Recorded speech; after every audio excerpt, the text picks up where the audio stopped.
starring James Arness as Matt Dillon.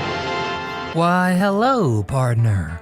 You're just in time for some thrilling tales of James Arness. Just about the most important figure in Western TV there is. But there is more to the story than that, like his helpful but messy friendship with John Wayne, his refusal to give his beloved ranch to his own kids, and how his service to his country impacted the rest of his life. Don't worry, I'll be your host, Nostalgic Nick, with the heartwarming truth behind these woes. So if you enjoy our video, be sure to hit that thumbs up. Subscribe to our channel so you never miss a new video. But now, without further ado, giddy up. Why did John Wayne turn down Gunsmoke? When Gunsmoke was making the journey from radio to TV, John Wayne was the favorite to lead the charge. It was a promising opportunity, and one Wayne turned down. After all, he was a movie man through and through, and couldn't see himself committing to one show for so long.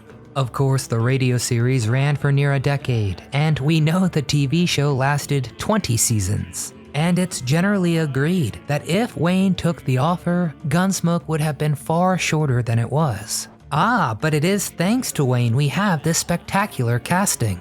You see, when he turned down the job, he also said, quote, "I have a young man here under contract who I think would maybe fit that bill."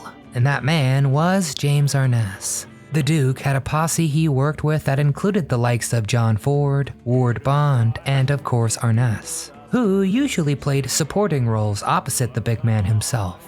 But for James' entry into Gunsmoke, it was Wayne who introduced him. And now I'm proud to present my friend Jim Arness in Gunsmoke. But that makes it all the more bittersweet when things fell apart. Were James Arness and John Wayne friends?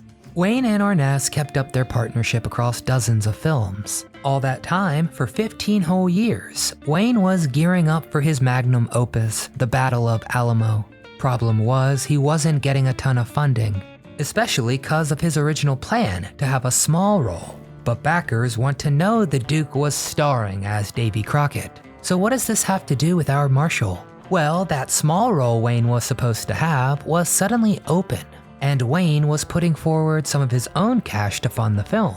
He wanted his longtime buddy to take the small role and make a financial contribution.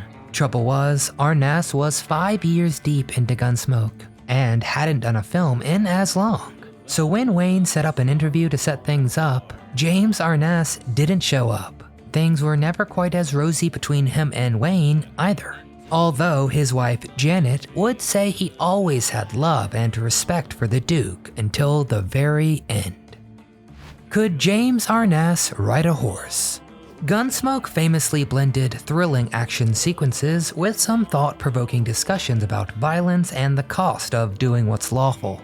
Well, Arness knew about all this far too well. Even before dreams of acting, he wanted to be a naval fighter pilot and ended up serving in the US Army. He couldn't pursue his first goal because of his gigantic frame, but it came in handy when he served as a rifleman during World War II. 6'7" Arness was ordered off the boat first to determine how deep the beach water was. But it was during this campaign, Battle of the Anzio, that Arness was so wounded he had to be evacuated back to the States. His right leg needed one surgery after another, and the recovery time was long. Arness saw all sorts of doors closing around him, but it was his brother who told him he could work in radio. Of course, Arness successfully transitioned from radio to TV just like Gunsmoke did, cutting an impressive figure as Dodge City Marshal. But a sharp eye can see Arness walk with a slight limp. And on top of that, mounting and riding horses was agony for James. He still did it, however, showing off his versatile skills. But James Arness would have other battles on the set of Gunsmoke to worry about. Did the cast of Gunsmoke get along? Arness's journey to Hollywood was an uphill battle through and through. Arness once shared, quote, None of the leading men at the studio wanted to be in the same picture with me, or rather, they didn't want me to be in the same picture with them. But all that changed with Gunsmoke. For one thing, Arness got backing from a 6'4" giant, John Wayne. His deputy, Dennis Weaver, aka Chester, was still a bit smaller than him at 6'2". But producers knew both of them looked like leading men.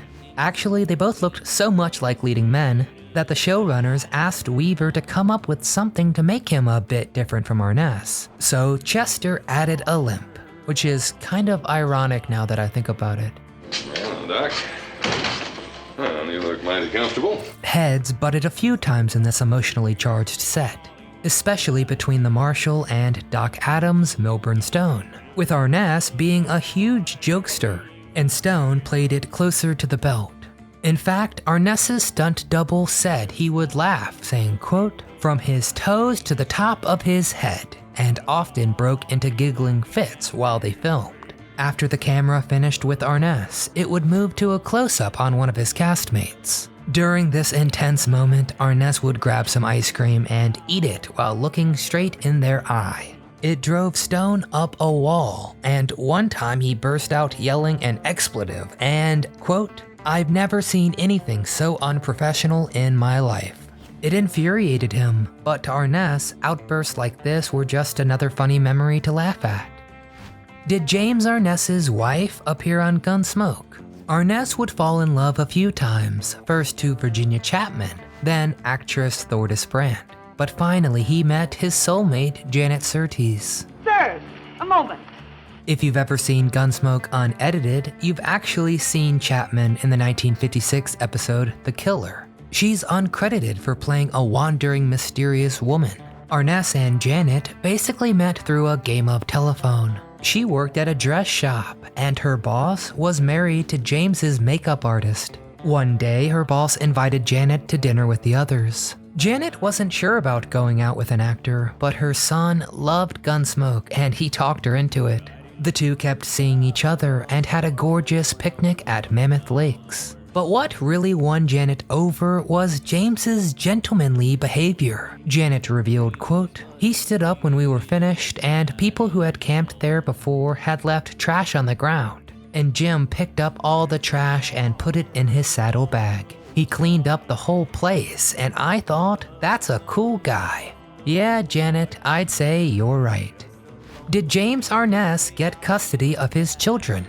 In addition to adopting Chapman's son, Arness also had a son, Rolf, and a daughter, Jenny. But trouble brewed just beneath the surface, which would come to a devastating head. When the couple split, Arness was granted custody of the kids. And tragically, Jenny would die at just 24 years old of a drug overdose. Then, James's ex-wife Chapman succumbed to the same fate 2 years later at 56. Just 5 years into his Gunsmoke tenure, Arness bought a ranch of his own that his kids adored like he did. After a dozen years owning that property, he noticed something. Right next to his 950-acre property was Brandeis Camp Institute, a Jewish youth organization where the kids played outside whenever they could. Just like that, Arness decided he was going to gift his beloved ranch to those kids. He liked the camp and what it was doing for America's next generation, and he wanted to be part of that. The Institute went on to allow filmmakers to produce on some of the land. And you can see Arness's beloved ranch in some episodes of Star Trek The Next Generation, The Twilight Zone reboot, and Diagnosis Murder. What was the cause of James Arness's death? Arness was a man of contradictions. He readily spent way more time at a state fair just to shake hands with fans. All the while, he was also one of the most private men in Hollywood. Not very friendly, are you? I'm not paid to be friendly. Kitty herself, Amanda Blake, called Arness the Mystery Man, while also saying, quote, like most men, he's an overgrown 12-year-old. I really don't know much about him because he's a private person. Ken Curtis, aka Festus, called this a strategic genius. So many shows get ruined because of cast drama. If Arness was unreachable, there could be no drama. Even Milburn Stone, who hated his goofy antics, said, quote, "He's the most unhypocritical man I know. He is the way he is, lives the way he does, and that's it." And Arness continued to live the way he did until the ripe old age of 88. It was June 3rd, 2011, when Arness passed away peacefully at his home. Nothing about Gunsmoke, so rife with half-victories and unfixable moral dilemmas, was like your grandpa's westerns. No one except Arness, who saw the cost of combat firsthand, could better understand Dylan's fatigued yet relentless pursuit of doing right by others. Alright, that's enough of me, now we need to hear from you. What is a great episode of Gunsmoke you recall? What's another James Arness role that I should check out? Get in the comments and tell us your thoughts. If you enjoyed our country content today, please give this video a thumbs up to help it circulate. Make sure you're subscribed to the channel so you never miss a trip down memory lane. And from all of us here at Do You Remember, I want to thank you very much for watching.